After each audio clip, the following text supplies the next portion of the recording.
네, 하나님의 온전하신과 같이 우리도 온전하기를 바란다. 사실 오늘 본문은 엄청나게 깁니다. 27절부터 48절까지예요. 제가 그걸 다 같이 합독할 수가 없으니까 결론부인 우리 48절 말씀 중심으로 앞에 나온 내용들 한번 살펴보고자 합니다. 우리가 살아가면서 영향을 받는 사람들이 있습니다. 대표적인 게 누구의 영향을 받죠? 부모님. 네. 그 다음에 또 경우에 따라서 스승, 또 혹은 교회에서 만나는 분들, 목회자 이런 사람들의 영향을 받게 되어 있습니다. 저도 제 걸음걸이까지 아버지랑 똑같다고 그래서 동네에서 저희 부자가 걸어가면 사람들이 뒤에서 엄청 웃었습니다. 약간 팔자걸음인데 둘 다 이렇게 곰처럼 이렇게 걸어가는데 이만한 분 하나 그 밑에 이제 아이가 이렇게 같이 걸어가는 거 보면 사람들이 그렇게 즐거워했습니다. 사실은 자라가면서 뭐 부모님의 어떤 모습들 닮기 싫은 모습들도 있겠지만 원하던 원치 않아던 숟가락 드는 모습, 서 있는 모습, 말하는 말투까지도 부모님을 닮아갈 수밖에 없습니다. 그래서 저희 전에 이제 성도들하고 나눔하면서 제가 Stay Fighting It이라는 노래 가사를 말씀드렸었어요. 너는 나를 너무나 쏙 빼닮았구나. 내가 더 뛰어나지 못해서 미안해. 라는 가사였어요. 저는 그 가사 들으면서 얼마나 울었는지 모릅니다. 내가 부모가 돼서 더 나은 모습을 내 자녀들에게 보여줘야 되는데 그런 마음이 있지 않습니까? 오늘 결론부에 말하고 있는 것이 하나님처럼 온전하라는 거예요. 우리가 하나님을 사모하는 마음이 있다면, 하나님을 진실로 원하는 마음이 있다면 그분을 닮아갈 수밖에 없습니다. 그렇지 않습니까? 근데 하나님은 눈에 보이지 않으세요. 그래서 어떻게 하셨죠? 예수님이 성육신하셔서 이 땅에 오셨어요. 즉 우리의 모든 삶과 행동은 예수님을 닮아가야 됩니다. 어떻게 그럴 수 있죠? 사랑하면 닮아가게 돼 있습니다. 저도 제가 좋아하는 목사님, 목회자들 중에 두 분이 이제 제가 목회를 결심하고 또 이제 이렇게 설교하는 일을 즐거워할 수 있도록 영향을 주신 분이 계신데 한 분은 창립 예배 때 오셨던 김낙규 목사님이랑 저희 모교에 담임하셨던 목사님이시고 또 한 분은 예수전도단의 우성화 목사님이라는 분이 계세요. 예수전도단 안에서 굉장히 활동을 많이 하시던 분인데 지금은 이제 개척하셔서 단독 목회를 하십니다. 근데 이분이 약간 촌철살인 설교를 하세요. 굉장히 시크한 표정으로 우스운 듯 얘기를 꺼내지만 거기에 뼈를 찌르는 그런 말씀들이 있더라고요. 그래서 어렸을 때 청년 때 그분들 설교를 들으면서 나도 저렇게 말씀을 전할 수 있으면 좋겠다. 흉내도 엄청 냈고요. 심지어 가끔은 우성화 목사님 이렇게 주머니에 손을 넣고 설교를 하세요. 이럴 때가 있어요. 그러니까 예수전도단 분들이 굉장히 좀 자유로우세요. 그런 부분에서. 이게 제가 이걸 흉내냈습니다. 그랬다가 담임 목사님한테 혼나고 저희 부모님한테 혼나고 얼마나 어디 설교로 주머니에 손을 넣냐고 그러시는 거예요. 그래서 이게 사실 미국식 제스처죠. 미국에서는 토크쇼를 진행하는 뭐 하는 중에 이런 사람들도 있는데 한국 정서에서는 아직 뭐 그게 받아들여지기는 쉽지가 않습니다. 그래서 좋아하니까 별걸 다 따라하게 되더라고요. 그렇습니다. 좋아하면요 정말 닮아가고 싶고 그 사람처럼 되고 싶어하는 게 우리의 마음입니다. 그런데 오늘 예수님께서는 산상수훈을 말씀하시면서 우리의 행동 그리고 우리가 어떻게 하면 좋을지에 대해서 계속해서 권면해 주시는데 지난주에 하셨던 권면이 뭐였죠? 노하지 말라였어요. 감정에 치우쳐서 분노하지 말라는 거였습니다. 그래서 한 주간 저도 결단하면서 굉장히 노력했어요. 화가 나는 순간들마다 또 아이들한테 뭐 훈육을 위해서 뭔가 이제 예전 같으면 하지마! 이렇게 소리 지르는데도 빨리 이 생각에서 빠져나오자라는 거를 스스로 계속 자기 암시처럼 마음속에 되뇌이고 또 되뇌였습니다. 빠져나오는 훈련. 그리고 분노도 사로잡히기 쉽다고 하지만 그 다음에 오늘 본문에 등장하고 있는 게 뭐냐면 간음하지 말라. 즉 육체적인 그 자극, 육체적인 유혹에 빠져들지 말라는 권면을 하고 계세요. 또 간음하지 말라 하겠다는 것을 너희가 들었으나 나는 너에게 이르노니 음욕을 품고 여자를 보는 자마다 마음에 이미 간음하였다. 예수님께서는 권면하시는 거예요. 육체적인 자극이나 나의 눈을 즐겁게 하는 일에, 귀를 즐겁게 하는 일에, 감각을 즐겁게 하는 일에 빠져들지 말아라. 자, 육체적인 자극이나 이 간음이라는 것에 대해서 예수님이 왜 주의를 하셨냐면 특별히 이야기를 언급하실 필요가 없었는데 당대의 사람들이 성적인 윤리의식이 바닥이었습니다. 그러니 율법을 지킨다고 말하면서도 두 가지 기준을 갖고 있는 거예요. 우리가 흔히 내로남불이라는 말을 요새 많이 씁니다. 남이 하면 불륜이고 내가 하면 로맨스. 유대인들도 이런 마음가짐으로 살고 있는 거죠. 그러니 예수님이 권면하시면서 뭐냐면 겉으로 보여지는 것만 중요한 게 아니라 진실로 네 중심에 어떤 생각이 있느냐, 네 마음의 음욕을, 이건 단순히 성적 유혹에 대한 반응을 이야기하시는 게 아니에요. 남들에게 감추고 있는 진짜 네 욕구와 모습은 무엇이냐, 하나님은 알고 계시지 않습니까? 그래서 그것에 대해서 주의하라고 이야기를 하세요. 이혼 증서를 써주면 되는 거 아닙니까? 말도 안 되는 핑계와 이유를, 즉 지난주에 말씀드린 것처럼 율법을 자신의 입맛대로 이용하면서 이렇게 하면 뭐가 문제가 됩니까? 하나님이 명령하신 일인데 라고 말하고 있는 그 이스라엘 백성들을 향해서 너희들 스스로 마음을 돌이켜 마음의 중심에 무엇이 있는지 돌아보라라고 이야기하시는 것이죠. 그리고 또다시 이 간음에 대해서 강조하신 이유는 그것입니다. 이게 혼자로 끝내는 결과가 아니에요. 간음이라는 게 되면 어떻게 됩니까? 부부가 깨집니다. 부부의 신뢰가 깨지게 돼요. 그 깨진 신뢰는 다시 회복하기가 어렵습니다. 부부 상담, 가족 상담을 하다 보면 가장 많이 경험하게 되는 게 그거예요. 배우자의 외도. 근데 그 배우자는 자신은 단 한 번의 실수였다라고 계속해서 주장하지만 상대방이 그거를 온전히 품을 수가 없는 거예요. 계속 생각이 나고 자기에게 고통을 주는 거기 때문에 거기서 빠져나오지를 못하는 거죠. 또 부부 사이만 틀어지겠습니까? 뭐가 틀어지죠? 부모와 자식 사이, 가족 전체가 해체되는 큰 고통을 겪게 됩니다. 그래서 예수님은 이 유대 사회를 향해서 너무나 무분별해지고 자신들의 욕구대로, 오늘날도 마찬가지입니다. 살고 있는 그 시대를 향해서 간음하지 말아라. 두 마음 품지 말아라. 그리고 더 나아가서 이것을 확대 해석하게 되면 무엇이 됩니까? 하나님을 향해서도 두 마음을 품지 말라라고 말씀하시는 겁니다. 그리고 나서 권면하시는 것이 맹세에 대한 부분입니다. 간음을 하지 말라고 이야기하시면 맹세를 하지 마라. 근데 우리가 어떤 경우에 맹세를 하게 될까요? 맹세라는 건 좀 강력한 약속 아니겠습니까? 어떤 경우에 맹세하세요? 상대방을 강하게 설득시키고 싶을 때, 혹은 내가 뭔가 맹세까지 해서 변명해야 되는 상황일 때, 즉 이 약속 가운데 온전히 신뢰가 회복되지 못할 때 맹세를 해요. 그래서 초등학교 때 저 주일학교 다니면서 선생님이 맹세를 하면 안 된다, 이 음악 공부를 하시면서 이 본문에 대해서 말씀하시면서 하늘로 맹세하면 안 된다, 거기는 하나님이 계신다, 땅에도 맹세하지 말아라, 하나님의 발판이다, 뭐 이런 얘기를 쭉 해주셨던 걸 기억합니다. 맹세를 하지 말라고 하셨어요. 근데 오늘날 이걸 생각해 보면 신용을 담보로 하는 것이 이제 맹세인데, 네, 결국에는 내가 믿을만 하지 못하다라는 거예요. 그러니 내가 하나님 두고 맹세하는데, 누구를 두고 맹세하는데 자꾸만 다른 사람의 권위와 다른 사람의 위치를 빌려와서 하는 약속이라는 거죠. 자, 오늘날에 뭐 맹세랑은 이게 유사하다라고 생각하실지는 모르겠지만 저는 그걸 봤습니다. 자, 다 쓰시는 거, 저희 집에도 있습니다. 신용카드가 있죠.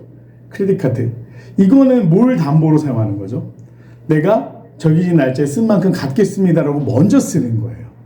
근데 대한민국에 2024년 1분기 가계부채가 얼마였는지 아십니까? 1862조 원이에요. 근데 점점 증가하고 있다고 합니다. 사람들이 우리나라 전체 국민이 기업 말고 개인들이 진 빚을 다 합쳤더니 1862조 1000억 원 정도가 된다고 해요. 그리고 증가 추세라고 합니다. 제가 어저께 또 사랑하는 교회 사업장을 신방을 했는데도 뭐라고 이야기합니까? 정말 너무 맛있지 않으셨어요? 가셨던 분들은? 저는 또 가고 싶어요. 내일도 갈 겁니다. 네. 교회만 잘 나온다면 매일 가서 교회 나오라고 얘기할 수도 있어요. 사실 먹고 싶어서 가는 건 절대 아닙니다. 네. 근데 너무 맛있는데 보니까 동네도 사실 조금 뭐 번화가에서 벗어난다 보이지만 자리도 나쁘죠. 왜 이렇게 힘들다고 할까? 근데 이 이유 하나죠. 경제 자체가 지금 축소된 거예요. 사람들이 더 이상 외식을 즐겁게 손쉽게 할 수 있는 시대가 됐어요. 그 직장인들만 하더라도 예전에는 다 점심시간에 나가서 사 먹는 게 당연했는데 요새는 도시락 먹는 사람들, 또 그 구내식당 이용하는 비율이 엄청나게 올라갔다고 해요. 그런 것들을 볼 때, 네, 우리가 신용, 약속을 담보로 하는 것들, 대한민국이 한계에 이르렀습니다. 근데 주님은 맹세하지 말라고 해요. 왜냐하면 결국에 인간의 이기적인 마음이 상황의 변함에 따라서 약속했던 것을 지키지 못하게 됩니다. 그렇지 않습니까? 약속 어기려고 어기는 사람이 어디 있을까요? 하다 보니 그렇게 됐어. 그런데 오늘 예수님께서 믿음의 사람들, 하나님의 자녀가 되기를 원하는 사람들한테 맹세를 많이 하지 말라고 하신 말씀이 뭐죠? 그들이 신뢰를 잃어버릴 때 그들이 믿는 하나님에 대한 신뢰도 같이 떨어지기 때문입니다. 교인의 사업을 한다고 그래요. 이게 사실 큰 교회는 빈번하게 이루어지는 겁니다. 그러니까 서로 도움을 줄 수 있는 분야의 사람들이 여럿 있습니다. 의기투합해서 같이 할 때는 다 좋아요. 하나님이 예비하신 것 같다. 여호와 이래 이러면서 같이 막 힘을 합쳐서 해요. 그러다가 잘 안 되면 어떻게 되죠? 남보다 못한 사이가 돼요. 심지어 일부는 신앙을 잃기도 합니다. 파괴를 가지고 오는 거예요. 앞서서 말씀드린 간음이 가정의 파괴를 불러온다고 한다면 맹세는 공동체 파괴를 가져올 수 있는 일이라는 것이죠. 하나님의 이름으로 맹세하지 마라. 하늘은 하나님의 보좌다. 땅으로 맹세하지 말라. 이는 하나님의 발등사입니다. 예루살렘으로 하지 말라. 이는 큰 임금의 성임이요. 내 머리로도 하지 말라. 내가 한터로 또 희고 검게 할 수 없음이라. 즉 우리는 아무 능력이 없는데 누군가의 권위를 빌어서 하는 약속들이 결국에는 내 관계도 내 삶도 파괴할 수 있는 것이 된다. 그러니 막연히 낙관하면서 이런저런 약속하기 위해서 하나님의 이름 대고 뭐하고 이러는 것이 아니라 너희 스스로 할 수 있는 일을 해라. 즉 37절을 보면 이렇게 되어 있는데요. 오직 너희의 말은 옳다 아니라 하라 라고 되어 있어요. 두 번씩 반복을 하죠. 무슨 이야기인가 하면 옳다, 네, 아니요 이렇게 이분법적으로 대답하라는 게 아니라 즉 다른 사람의 권위를 가지고 헛되 지키지도 못할 약속들 하지 말고 너 할 수 있어? 네. 못하겠으면 거짓 약속을 하지 말고 그 순간 인정해서 저는 그런 능력은 없습니다. 솔직하고 정직하게 다른 사람에 의해서 결국에 지키지도 못할 약속들로 인해 하나님까지 모욕당하는 일이 없도록 하라라고 말씀하시는 거예요. 즉 아까 말씀드린 것처럼 가정의 파괴에 대해서 주의하라. 공동체의 파괴에 대해서 주의하라 말씀하시는 거죠. 그리고 나서 이 37절까지의 말씀이 내부, 가족과 공동체를 향했다고 한다면 그 다음엔 이 시선이 밖을 향하게 됩니다. 악한 자를 대적하지 말라라고 38절부터 42절에 말씀하시는데 이렇게 되어 있습니다. 또 눈은 눈으로 이는 이로 갚으라 했다는 것을 너희가 들었으나 나는 너에게 이르노니 악한 자를 대적하지 말라. 누구든지 내 오른편을 치거든 왼편도 돌아대며 또 너를 고발할 속옷을 가지고 하는 자에게 겉옷까지 가지게 하며 또 누구든지 억지로 오리를 가게 하거든 그 사람과 심리를 동행하고 내게 구하는 자에게 주며 꾸고자 하는 자에게 거절하지 말라. 이 말씀대로 살다 하면 우리는 어떤 사람이 될까요? 네, 그 시쳇말로 호구가 되는 겁니다. 남들이 이용하자는 대로 다 들어주고 희생하고 퍼주는 삶, 누가 그걸 지혜롭다고 하겠습니까? 근데 죄송합니다. 우리보다 훨씬 지혜로우신 예수님께서 우리에게 그렇게 좀 어리석은 듯 보이게 져주면서 살라라고 말씀하세요. 정말 어려운 것 같습니다. 저도 져주는 걸 진짜 못해요. 지는 걸 못해요. 그래서 어렸을 때 게임하면요 제일 진상이 나이였습니다. 왜 교회에서 주일학교 게임하면 끝까지 악다구니 하면서 막 우기는 애들 있잖아요. 네, 그때 정말 창피한 게 저희 자식들도 저랑 똑같아요. 지면 큰일, 제가 먼저 말했잖아. 그러면 이게 게임이 즐거워야 되는데 저 때문에 이상해지는 거예요. 그래서 제가 중학생이 되면서 이러니까 주변에 사람이 없더라는 걸 깨달았어요. 그러지 말아야지. 안 그랬을까요? 수련회 가면 또 앞에서 제일 먼저 소리, 특히 선배들이 얼마나 꼴불견으로 받는지 모르겠습니다. 청년이 됐습니다. 진짜 안 해야지. 안 했을까요? 참다 마지막에 터져요. 그러니까 이렇게 해야 된다니까 막 이러면서. 예. 저 막 그걸 못 져주고 그냥 네. 지금 결혼을 했습니다. 아내한테는 어떨까요? 좀 져줘도 되는데 절대 안 져요. 결국에 아내가 맨날 돌아서면서 하는 말이 있어요. 항상 자기만 맞지. 이런 말을 해요. 네. 부끄럽죠. 우리 지는 걸 왜 이렇게 못할까요? 우리는 져줘도 돼요. 하나님이 궁극적으로 우리 인생의 방향을 승리케 하신다라는 믿음이 있으면 얼마든지 져줄 수 있습니다. 그런데 내가 연약하기 때문이에요. 지면 진짜로 끝이라고 생각하기 때문에. 지면 내가 힘을 잃는다고, 내가 이것을 통제할 수 없다라고 생각하니까 끝까지 이기려고 해요. 부부싸움 하면서 이제 남편들의 행동이 거칠어지는 사람들이 있습니다.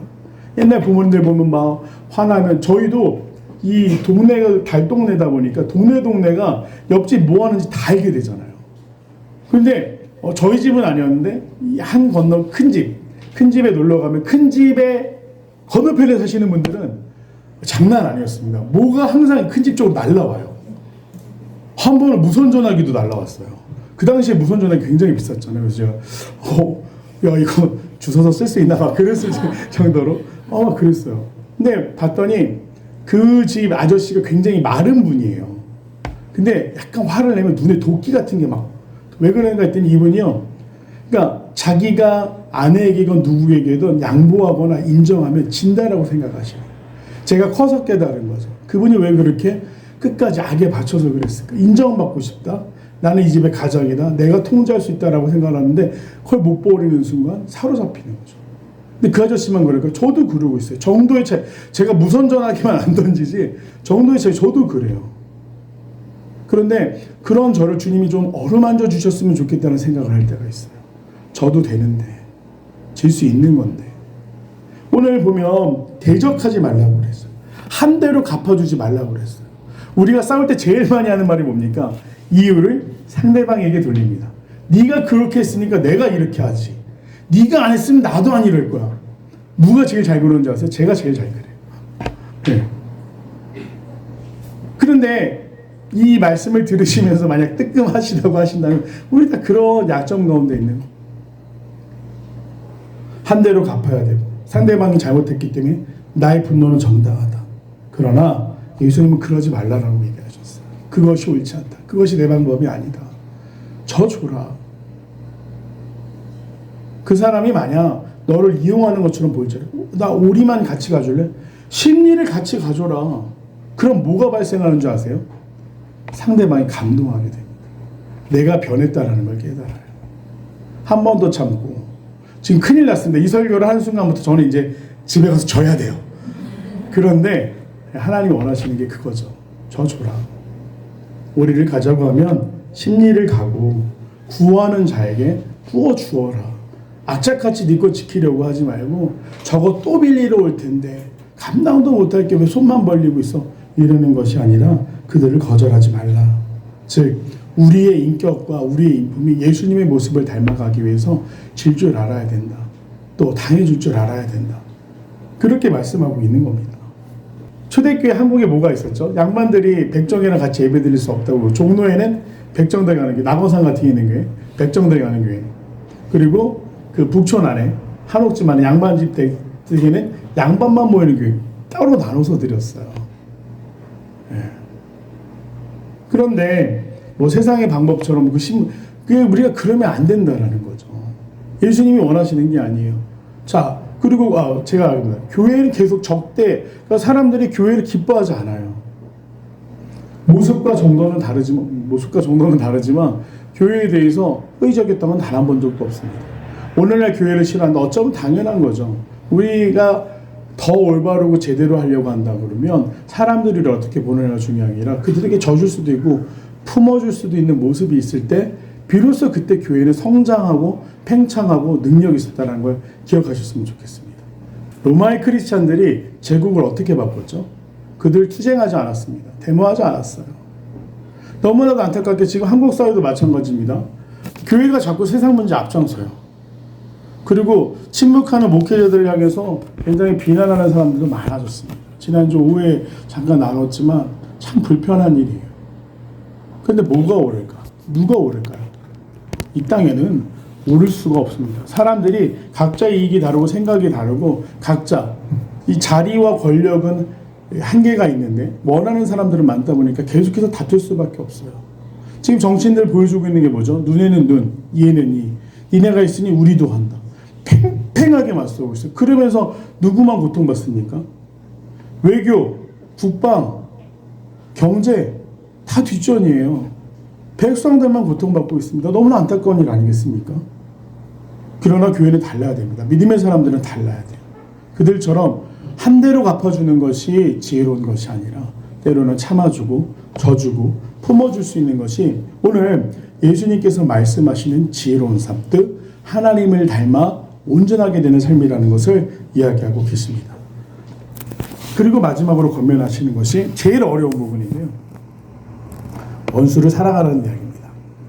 나에게 악하게 단순히 이해관계 때문에 갈등하거나 한시적으로 짧게 그냥 사이가 소원해지거나 뭐 나쁜 말을 하는 사람들, 이런 사람들에게 져주는 것도 쉽지 않은 일인데 원수를 사랑하는 일, 이것이 가능한 일일까요? 그래서 남편과 아내를 사랑하시는 거 아닙니까? 원수를 사랑하라. 네. 안 웃으셨으면 큰일 날 뻔했습니다. 네. 네. 웃자고 한 얘기지만 가족이 원수가 돼서는 안 되죠. 근데 내 이웃을 사랑하고 내 원수를 미워하라 했다는 것을 너희가 들었으나 나는 너희에게 이르노니 내 원수를 사랑하며 너희를 박해하는 자를 위하여 기도하라. 이게 가능할까요? 원수를 사랑할 수 있을까? 이 설교를 준비하면서도 제일 마지막에 이걸 내가 뻔뻔하게 성교들한테 그렇게 말만 전하고 뭐 그렇게는 뭐가 어렵겠습니까? 원수를 사랑하십시오. 그것이 이기는 방법은 이게 말만 하면 되는데 진짜 내가 그렇게 할 수 있나를 놓고 계속 힘들었습니다. 원수를 사랑하는 일, 원수를 사랑하는 일. 이렇게 되는 거예요. 실제로 우리가 나에게 상처를 주거나 아픔을 주거나 남보다 못한 진짜 원수처럼 느껴질 정도로 분노케 하는 그 대상에 대해서 우리가 기도할 수 있겠습니까? 사실은 쉽지 않아요. 그런데 예수님이 십자가 위에서 어떤 말씀을 하셨습니까? 아버지, 저들이 하는 일을 알지 못합니다. 그것이 누군가 됐던 하나님이 보시기에 옳지 않던 우리가 객관적으로 판단하도 분명히 잘못한 행동과 말인데 왜 저렇게 끝까지 누군가를 괴롭게 하고 힘들게 할까? 깨닫지 못하기 때문이죠.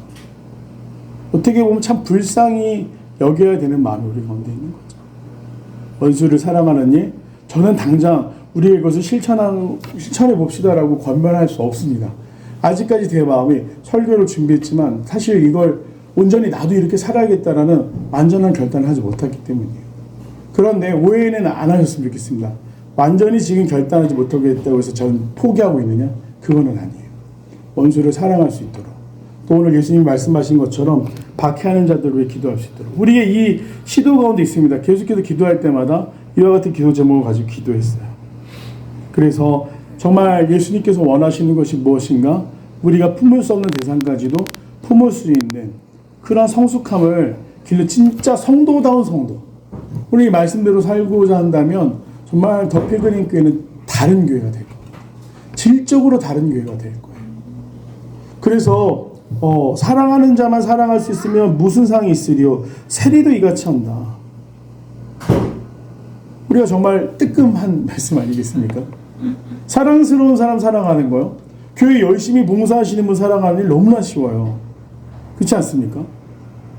우리 아이들 막 열심히 잘하는 이런 아이들 머리 한 번 더 쓰다듬게 되어 있습니다. 근데 삐딱선을 타고 힘들게 하고 저렇게 예배 시간에 막 불쑥불쑥 나와서 돌아다니고, 네, 행동만 보면 사랑하기가 어렵죠.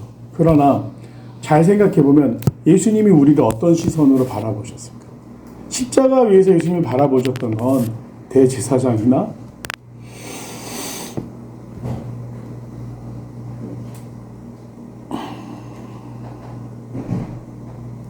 자신의 핍박하는 자뿐만 아니라 제자들도 똑같은 시선으로 바라보셨습니다. 그들이 사랑받을 만해서 그 십자가를 감당하신 게 아니라 예수님이 하셔야 되는 일이니까 감당하신 것이죠. 그래서 결론부에 이렇게 말씀하고 있습니다. 그러므로 즉 분노하지 말아라, 간음하지 말아라, 맹세하지 말아라, 악한 자를 대적하지 말아라, 원수를 사랑하라 라고 말씀하신 후에 그러므로 하늘에 계신 너희 아버지의 온전하신 것 같이 너희도 온전하라. 아멘. 정말로 하나님을 사랑하십니까? 닮아가고 싶지 않으세요?